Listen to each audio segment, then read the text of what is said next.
പിന്നീട് അബ്ദുൽ മുത്തലിബിന് 10 ആൺമക്കൾ ജനിച്ചു.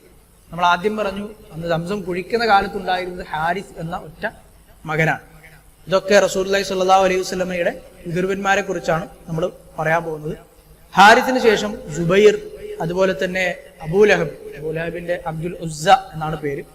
പിന്നെ മുഖവ്വിം, ദിറാർ, അബൂ ത്വാലിബ്, പിന്നെ ഖജൽ എന്ന് പേരുള്ള ഒരു പിതൃവ്യൻ.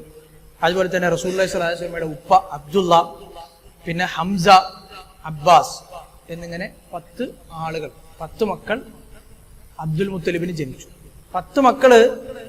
അതില് ഈ 10 റസൂലുള്ളാഹി സ്വല്ലല്ലാഹു അലൈഹി വസല്ലം ഈ 10 പിതൃവന്മാരിൽ 2 ആളുകളെ മുസ്ലിം ആയിട്ടുള്ളൂ. അത് ആരൊക്കെയാണ് നമുക്കറിയാം. ഈ പറഞ്ഞ കൂട്ടത്തിലുണ്ടായിരുന്നു ഹംസ റളിയല്ലാഹു അൻഹു, അബ്ബാസ് റളിയല്ലാഹു അൻഹു. ഇവർ 2 ആളെ മുസ്ലിമായി. അബ്ദുൽ മുത്തലിബിന് ആൺമക്കൾ മാത്രമല്ല പെൺമക്കളുണ്ട്. 6 പെൺമക്കൾ അബ്ദുൽ മുത്തലിബിന് ഉണ്ടായിരുന്നു.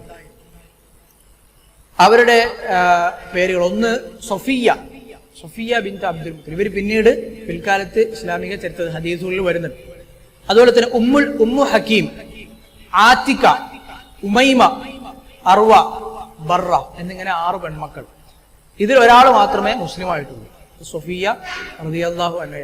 സൊഫിയ എന്ന് പറയുന്ന റസൂലുള്ളാഹി സ്വല്ലല്ലാഹു അലൈഹി വസല്ലമയുടെ പിതൃവ്യ മാത്രമാണ് ഇസ്ലാമിലേക്ക് കടന്നു വന്നത്. അങ്ങനെ 10 മക്കളായി. 10 മക്കളായപ്പോൾ അബ്ദുൽ മുത്തലിബിന് പണ്ട് നിർവഹിച്ച നിയത്താക്കിയ നേർച്ച എന്തായാലും നടപ്പാക്കി കഴിയും. അങ്ങനെ അബ്ദുൽ മുത്തലിബ് നടപ്പാക്കാൻ തീരുമാനിച്ചു. നറുക്കിട്ടു. നറുക്ക് വീണത് അബ്ദുള്ളയും പിടിച്ചുകൊണ്ട് കാബയുടെ അടുക്കലേക്ക് പോയി. കാബയുടെ അടുത്ത് വച്ച് ബലി കർമ്മം നിർവഹിക്കാനാണ് അബ്ദുൽ മുത്തലിബ് തീരുമാനിച്ചത്. അപ്പോൾ ഇത് ഖുറൈശികളൊക്കെ കാണുന്നുണ്ട് അബ്ദുൽ മുത്തലിബ് ഇങ്ങനെ മകനായ അബ്ദുള്ളയും കൊണ്ടുപോകുന്നത്. അപ്പൊ അവർ തടഞ്ഞു. എന്താണ്, സ്വന്തം മകനെ ബലിയെറുക്കുകയാണോ?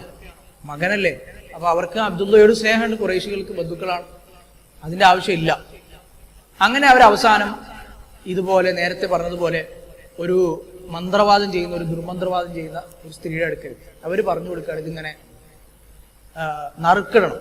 നമ്മൾ നേരത്തെ സൂചിപ്പിച്ച പോലെ തന്നെ നറുക്കിട്ട് നമുക്ക് തീരുമാനിക്കാം.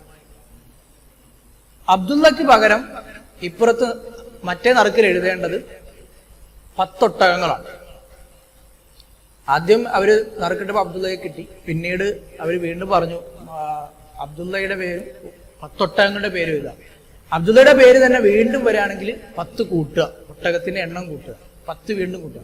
അങ്ങനെ കൂട്ടി അവസാനം 100 എത്തി. അവർ 10 ഒട്ടകങ്ങളെ പറയാനുള്ള കാര്യം എന്ന് പറഞ്ഞാൽ അന്നത്തെ ഒരാളെ കൊലപാതകം നടത്തിയാൽ അയാൾക്കുള്ള നഷ്ടപരിഹാരം കൊടുക്കുന്നത് 10 ഒട്ടകങ്ങളായിരുന്നു. ഒരു ജീവന്റെ വില. ഒരു ഗോത്രത്തിൽ നിന്നും കൊല നടന്നാൽ നഷ്ടപരിഹാരം കൊടുക്കേണ്ടത് 10 ഒട്ടകങ്ങളായി നമ്മൾ കണക്കാക്കുക. അതുകൊണ്ടാണ് 10 ഒട്ടകങ്ങൾ.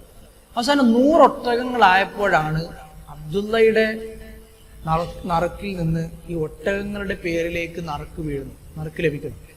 അങ്ങനെ 100 ഒട്ടകങ്ങളെ കൊടുക്കാൻ അബ്ദുൽ മുത്തലിബ് തീരുമാനിച്ചു. ചരിത്രത്തിൽ നമുക്ക് കാണാൻ കഴിയും. അബ്ദുൽ മുത്തലിബ് ആ 100 ഒട്ടകങ്ങളെയും കാബയുടെ സമീപത്ത് വെച്ച് അറുത്തു. അത് അവിടെ തന്നെ ഇട്ടു. ഒരാളും അത് തൊട്ടില്ല. അതൊരു സമർപ്പണമായിട്ട്, അള്ളാഹുവിനുള്ള സമർപ്പണമായിട്ട് അവിടെ അറുത്തത് കിടന്നു.